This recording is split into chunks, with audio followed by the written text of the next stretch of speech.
Hello everyone and welcome to the Constructive Criticism Network. This network is here to help you improve at Magic the Gathering at every level. From Pauper Leagues to Top 1000 Mythic, we've got you covered. If you want to hear the entire network, head on over to our sponsor at puremtgo.com, where you can hear each and every show, each and every week, and check out their sponsor, MTGO Traders, and tell them that the CCMTG Network sent you. Now sit back, enjoy the show. From YouTube, podcasts, and more, here's this week's episode from ConstructiveCriticism.com. Hello everybody, and welcome to episode 157 of the Common Knowledge Podcast.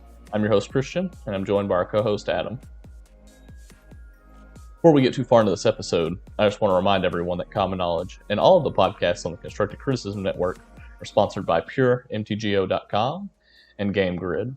We plan on talking about some really interesting decks in this episode. If one of them catches your fancy, you can go to Game Grid and use code CKMTG for 10% off. The link to their website is going to be in the description down below. Other ways to support the show include liking and sharing this video and subscribing to the Constructive Criticism YouTube channel. And if what we have here isn't enough, feel free to check out the Common Knowledge Patreon. With all that out of the way, let's get on with the podcast for the week. What's been up, man? So, I had an interesting day at work today. We actually got done super early, and I got to have one of those moments that you always hear talked about. They say, dress for the job you want, not the one you have. I couldn't dress for it, but I could definitely go to our company president and try to take on some of the duties of it for the day, just kind of get my foot in the door. Okay.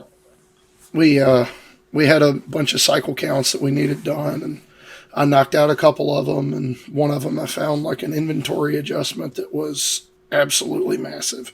So we had a lot in the good way or massive yes, in the red way? In a good way. We had a lot of stuff that we thought we were going to need, and we just have a bunch of it on hand so we can not have to order it for a while. Well, heck yeah. That was a good day. Stuff. How about you? Yeah, this week, so I guess a few different things. So one, my job currently have a project in flight that we do overnight. And so I don't have to do much work overnight, but I kind of am just like on call for it. So it's been kind of like getting in the way of us recording a podcast. This is actually the second time we tried to record this episode. The first time, like we were literally like 15 minutes into recording, and I think I got like 8 phone calls back to back to back. And eventually we were just like, you know what? We'll try I'm going to bed. I'm going to bed. Yeah. But then also, my daughter's first full week of school is this week. Yes. Yeah, so it's super cool, right? But we kind of have that moment where after the first day this week, we drop her off in the car, ride her line, and this is the first day I can't walk her in. So, Yeah. I let her out of the car, and I'm thinking she's going to be upset. So, I'm like, all right, Harper, I love you. I go down to give her a hug and a kiss, and she just looks at me, she goes, bye, Dad, and runs inside the building. Oh, no. Yeah.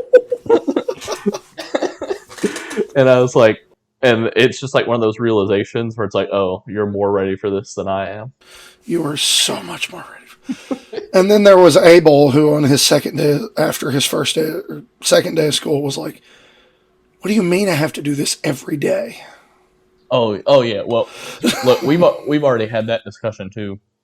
Like, Harper told me this morning, she's like, just one more day and then it's the weekend.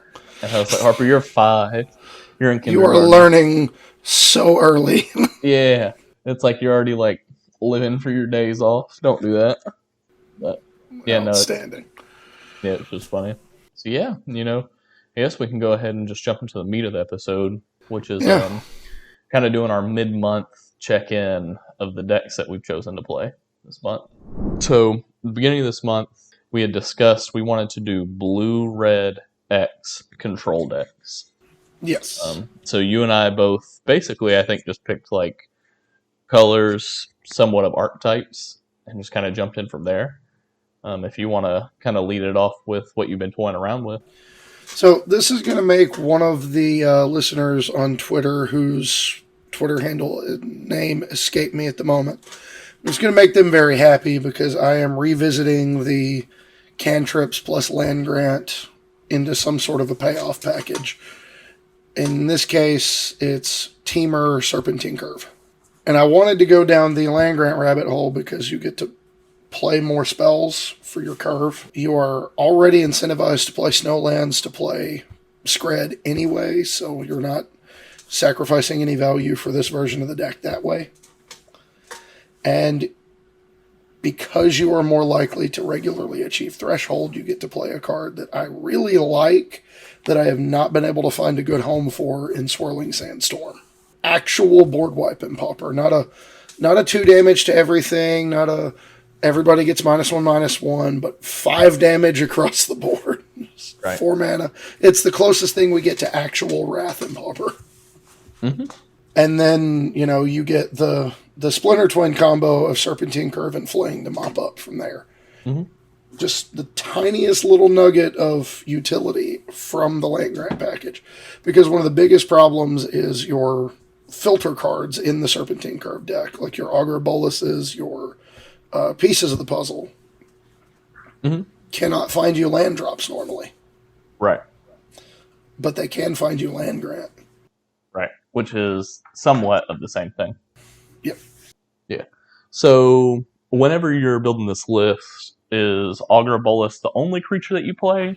Do you try and play like Archaeomancer or anything like that? We wanted to make our opponent's removal as bad as possible. Okay. So that, the only thing they have a chance to point a high-end removal spell at is the Fractal Token from Serpentine Curve right before we fling it at their face. Right. Okay. So if you were kind of walking through like what your ideal game plan would be, could you kind of walk me through like unimpeded what your first couple of turns would look like? At what point of the game are you trying to set up a Serpentine Curve fling? So the early turns we are looking to just sort of exchange resources on a 1-for-1 basis. We're playing Lightning Bolt, we're playing Scred, we're playing a couple of bounce spells to keep from falling too far behind to the red decks, the Kiln Fiend decks. And then we catch up through Pieces of the Puzzle card advantage, the ability to find the cards we want through all the cantrips, like Brainstorm plus Land Grant is just actually insane. Right. Because it's a free shuffle effect. But, there's a lot of talk in Legacy about Brainstorm, but Brainstorm fetch lands, and this is the closest thing we get to it in Pauper because it's a free shuffle effect. Mm-hmm. It's not a tempo negative one. Like, you can hit your land drop, play your Brainstorm, cast your Land Grant, shuffle. Mm-hmm. And then, it just is everything I wanted it to be in this deck it is in this deck everything I wanted it to be in, like the Delvery Threshold one. And then, Pieces of the Puzzle being a consistent 2-for-1 because we are almost mono instants and sorceries. A little bit of flashback utility in cards like Deep Analysis to help get through the deck. I will note that one card I'm a little lower on than the community list that I found is Accumulated Knowledge for 2 reasons. One, I don't want to turn my opponent's Accumulated Knowledges on. Okay. Because it feels really bad if I pieces mine, I pieces one of mine into the graveyard, and then my opponent gets to draw 2 cards off of it first. That just feels really rough to me. And it feels like a deck that's got a lot of air in it. There's a lot of cards that just draw other cards. Right. And while that's great for getting you to a quick Serpentine Curve, it is also a great recipe for you getting your face smashed in while you're looking for a removal spell. As far as a setup goes, like a turn sequence we're looking to get to, I want to try to get to turn 8, turn 9. We really want to play that nice long grindy game and then just try to jam a window open that we can hit curve plus fling plus disruption for your disruption attempt. I guess something that I was really wondering when you were telling me about the deck is kind of what does its matchup spread look like? Because to me, it sounds like a deck that, it sounds very swingy in matchups because, we kind of discussed there being a lot of air and things like that in the deck. So it sounds like, if your opponent is on a similarly slow deck, you can kind of eke out more value and interact with them in the key ways. And I have a feeling you probably have a pretty good matchup against a lot of those slower interactive decks, like Familiars with Prohibit, things like that. But you probably still struggle with the more aggressive decks. maybe not necessarily like mono red, but like red black burn. Affinity is more aggressive draws. That's kind of like that's my read on it on the outside, but I don't know if that's correct because I haven't played the deck at all. Dragon's Breath Weapon helps a lot. Or Breath Weapon, sorry. Yeah, breath weapon. It helps a lot in a lot of those faster matchups. It's something I usually board up to 2 copies along with an extra copy of the Sandstorm. And then there's a little bit of spice I have if my opponents are going to be fairly removal light. Mm-hmm. And that is, I've experimented with bringing in the Threshold package. Okay. Like bringing in some number of Mongoose and Werebear because they get so big so quick and just tank up the battlefield while we go through our deck. Okay. Thinking about that, like whenever I'm thinking, again, just the matchups and Pauper that like I would expect to face in like a standard league or challenge are Boros, Yep. mono red, some flavor of fairies, and then like maybe like Boggles or Affinity. And the reason I'm saying like going through that is thinking of those matchups. Obviously, the breath weapon and stuff like that helps. But whenever you're telling me about the board plan, are we weak to like a Relic of Progenitus type effect at all in this deck? That's a fair question. We are not super graveyard reliant in game ones. Right. And I mean, Curve counts your exiled ones. So Yeah. that is less of an issue. The biggest things at Relic or Nile Spellbomb or Bajuka Bog or the like, the biggest thing it shuts off are cards like Sandstorm or the transformative board. If they know it's coming, obviously that's really bad for us. But it's definitely still a work in progress on the sideboard plan side. Another card that I really love out of the board is Curfew because we are so light on creatures. Right. It's an absolute blowout against Boggles. So, it's just another way to eke out those little bits of advantage. Yeah, for sure. Any like tips and tricks or whatever for, if somebody wanted to go by the list, which I'm sure will be posted somewhere in the description or on Twitter or rent it online. Is there like this is your first match, these are things that you need to think about when piloting the deck? Be patient.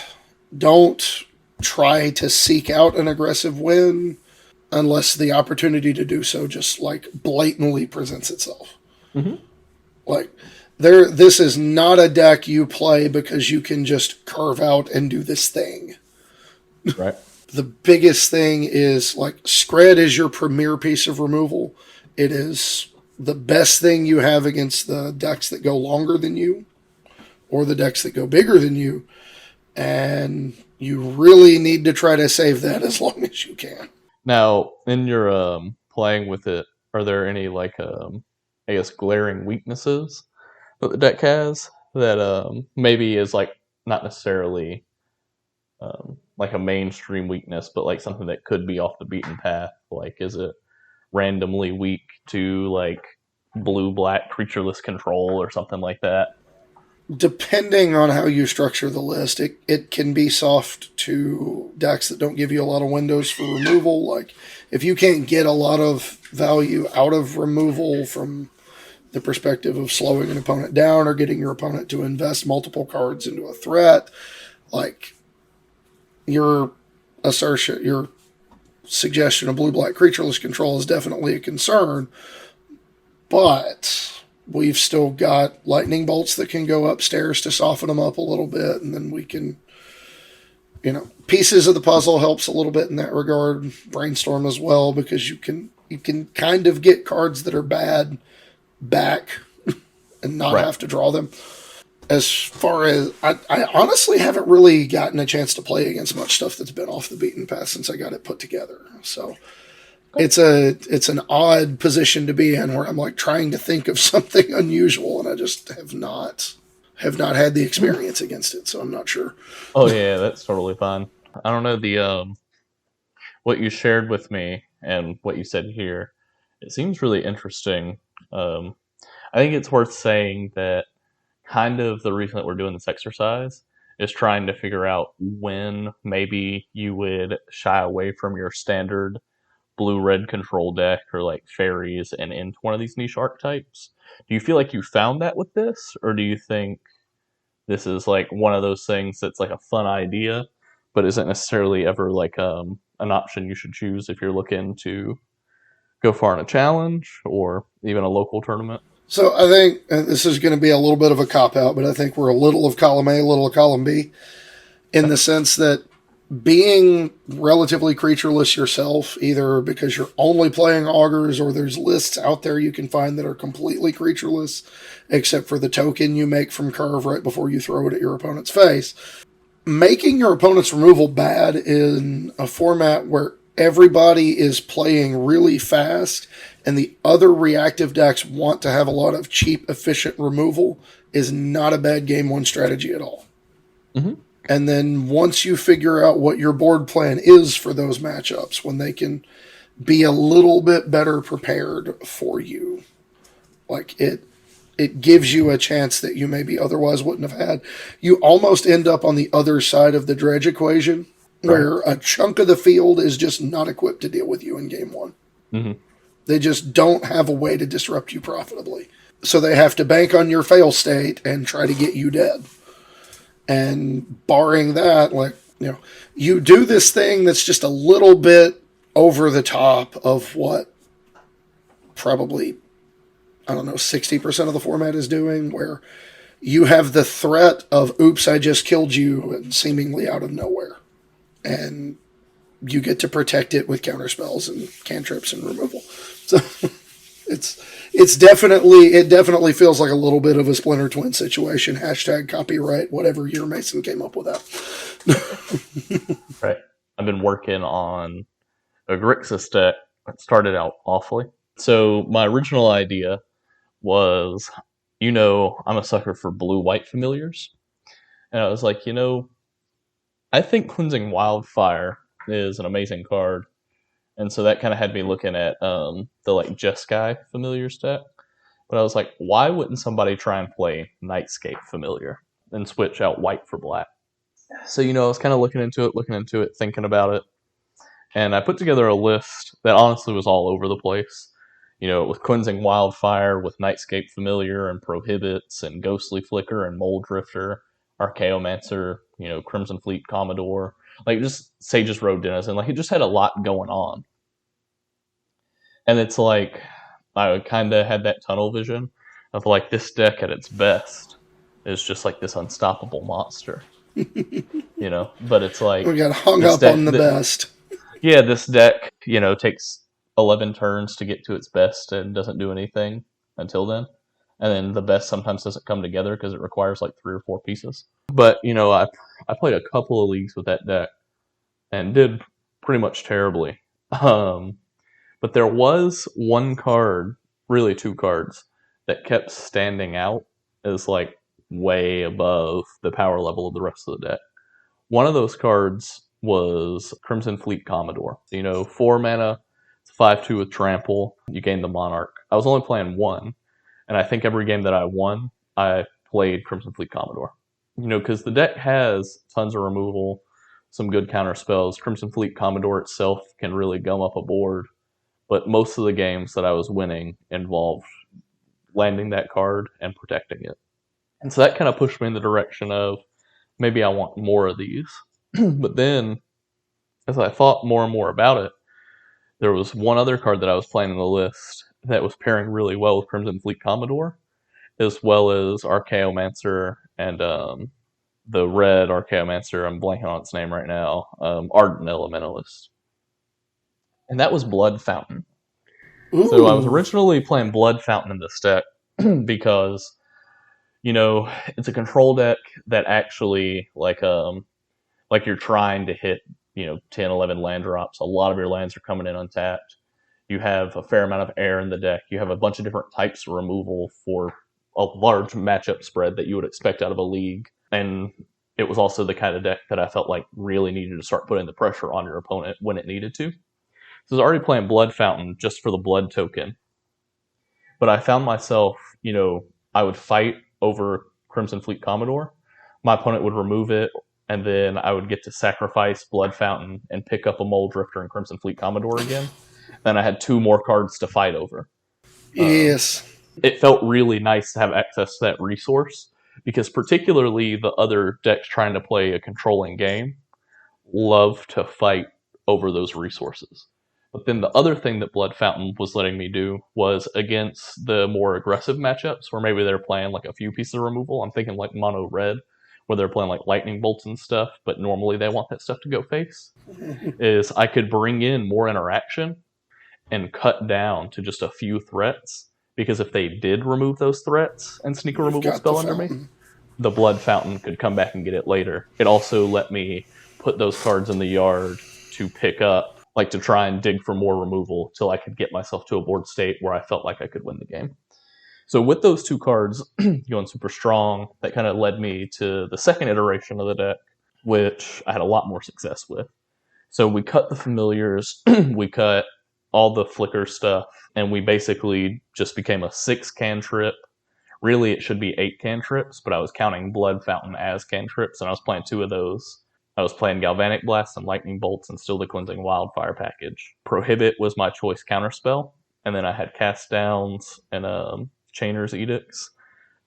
This black removal, and then my flex slots I felt like were Abrade and Fire Ice and 2 Fiery Cannonade.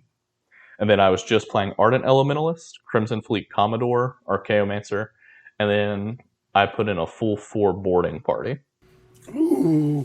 So the idea is that I think Blood Fountain would be really strong with boarding party, because a lot of your removal is proactive and a lot of it also goes face.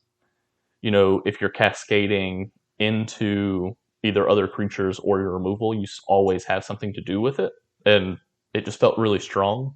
The only miss really was Prohibit, but I was fine missing on Prohibit, because the strength of a boarding party getting to close out the game so quickly, and if your opponents remove it, just the interaction that it has with the rest of the deck feels really strong.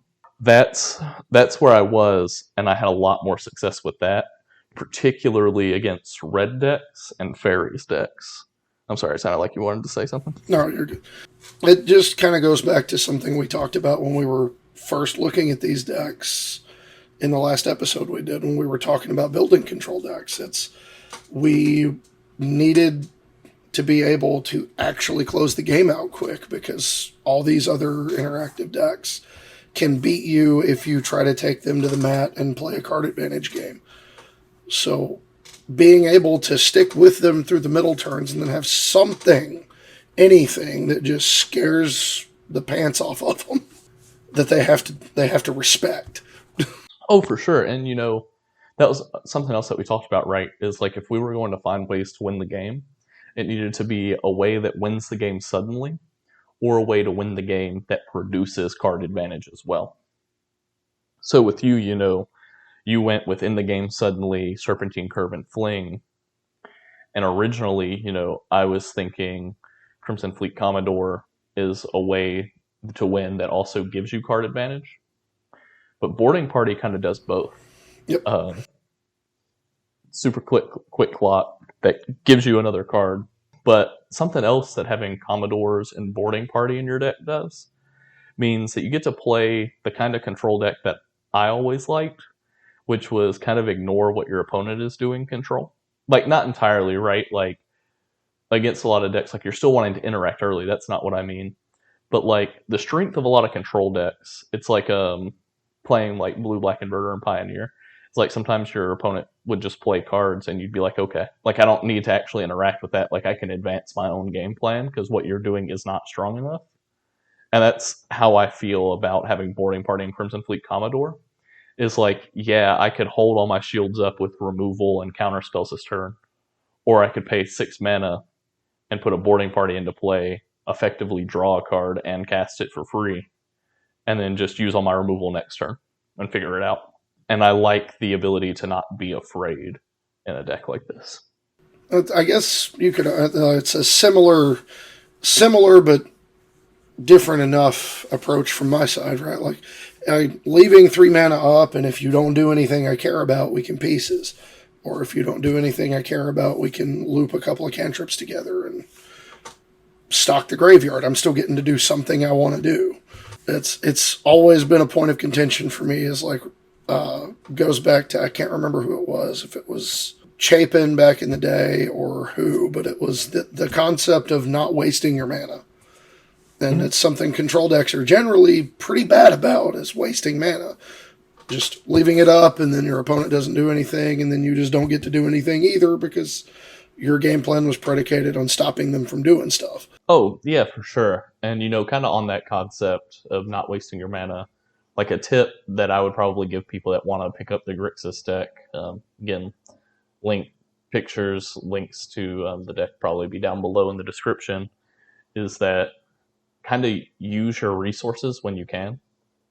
So when I was playing the second build of the deck with Boarding Party, sometimes I would find myself like not wanting to interact, turns 1 and 2, because like I was looking for something more meaningful. But it kind of started clicking with me when I realized, like, hey, turn 2, I'm going to cast Cleansing Wildfire. And then turn 3 or 4, I'm going to start trying to land threats. So I probably should interact on turns 1, 2, 3, like as quickly as I can, no matter what they're playing. Just because at some point I'm going to want to like use my mana and advance my game plan. So, against fairies, which I think is a really good matchup for this deck, like if they're playing a Fairy Seer on turn 1, I'm probably going to give them a chance to ninja something in. And if they don't, I'm going to kill that on turn 1. Because then they can't ninja something in. Spellstar Sprite gets really bad because it can't counter my 2 and 3 mana spells. Like, just proactively using all that removal, trading 1 for 1, even if it's not against their best cards. Because the idea is our best cards are way better than your best cards. Yes. Because I have Crimson Fleet Commodore and Boarding Party in my deck, and you have Ninja the Deep Hours in yours. Yeah. Yeah. That's different weight classes. Yeah. So this is kind of, I guess, par for our course, right, between the two of us. It feels like we are very much doing I'm playing the Draw-Go deck and you're playing the tap-out deck. Yeah, for sure. And something that I like about this deck, too, is, like, once you get to the end game, it's like, we would always joke locally that, like, at a certain point, like, you could make decisions at random and win. But this deck does kind of feel like it, where it's like, okay, I'm going to pass my turn, I'm going to, attack or hold all my creatures back. You're going to play something, and it's like, oh, I can interact with that, or I cannot, and then use Blood Fountain to buy my cards back and play them again. Like, you just have so many options once you get to that end game. Obviously, getting to the end game can be challenging. One of the weaknesses of this deck, even though it's like a deck where part of its primary game plan focuses on the mana base with Cleansing Wildfire, the mana can be really bad in this deck.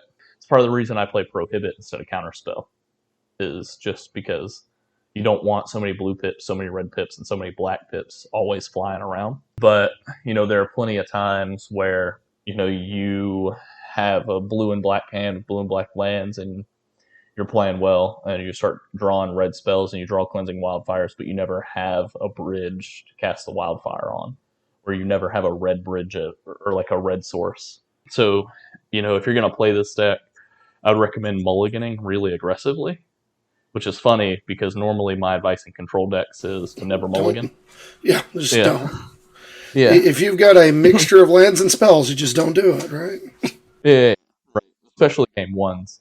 But like, this is a deck where it's like, hey, if you're not going to have all 3 colors of your mana, unless like the rest of your hand is phenomenal, just ship it back. Like you are more likely to win a game bowling to 4 than you are a game where you never saw a red source. Yeah. But yeah, matchup. I told you, I think Fairies is really good. Like I said, I've been kind of following the interact as early as possible strategy. Really try and kill the ninjas. And then just, like, a lot of times it feels like they're ahead because they will also interact with your threats. But at some point, both decks are going to start landing threats, but you're landing boarding parties and cards that buy back your removal in Archaeomancer. And they're going to start paying 4 mana for Ninja of the Deep Hours. That's just not a good recipe. Yep, exactly. Mono red. It's kind of weird, right? Because I think I messaged you, and I know I messaged like a bunch of Discord groups about like, hey, how can we gain life in black? Because that's what I was really missing the green for. was like I wanted Weather the Storm for the red matchups, and someone suggested, they were like, well, why don't you just play like 8 Blast? And like I think they kind of suggested it as a joke, but that's what I'm doing. My sideboard has 8 Blue Blast. With the list that I originally came off with and was working on for Temur was also playing. It was playing Manamorphose and Weather the Storm in the main deck, and then it was also playing like 7 blasts in the board. Yeah. So it's just like tons of blue blasts. Because honestly, the blue blasts, like you don't bring all of them in against not mono red, but you can still bring in like 3 or 4 blasts against other miscellaneous red decks, and it's fine. Boggles is one of those weird matchups where it feels like they lose to themselves about 25% of the time. And then, you have sweepers and edicts to actually interact with them. And hopefully you can execute your game plan fast enough that you have a chance against them. But I'd be lying if I said I thought it was like the best matchup in the world. You're doing the thing that kind of a lot of people do to me, which is you're banking on their fail state and trying to push it in that direction where you can. Yeah, and honestly, like, it's fine. Like, I wouldn't let Boggles, even though it's really popular in the meta, according to Goldfish, anyways. Like, I wouldn't let the fear of that deck stop me from playing Grixis. But I would say that's probably a more bad matchup than it is good. Something that I've been struggling with, though, is against Boros Gates decks. So the sweepers are really strong against them, and it's kind of like your best Boros players are going to play through or around your sweepers, and your worst ones probably couldn't beat you with a deck like Boros anyways. So that's kind of like a matchup. It's like a 50-50 split, but I feel like they're in control for most of it, regardless of whether or not I win. It's like either they overcommit into my wrath at the wrong time, and then I play a card advantage spell and win, or they don't and I lose. Also, Prismatic Strands is really rough. Oh, yeah, for sure. Oh, God. That card is I would messed say, up. like your best game plan against them really, right, is interact as much as you can with everything that has flying. Like, and I mean that seriously, Yes. Like, they play a Glint Hawk, you remove it. They play Squadron Hawk, you remove it, and then figure out what you're going to do about the other 3. Yeah. And then just land a Commodore and protect Monarch with your life. Because the only way that you're going to beat them is if you draw more cards than them, and all of your cards are better than their 1/1 flyers. Yep. Which it's funny, right? It's easier to be better than Ninja the Deep Hours in this format than it is a 1/1 flyer. Because their 1/1 flyers get pumped by Gates and steal the Monarch. We really did the Boros month like 2 months too early. Yeah, we did. We did. It would have been much more fun now.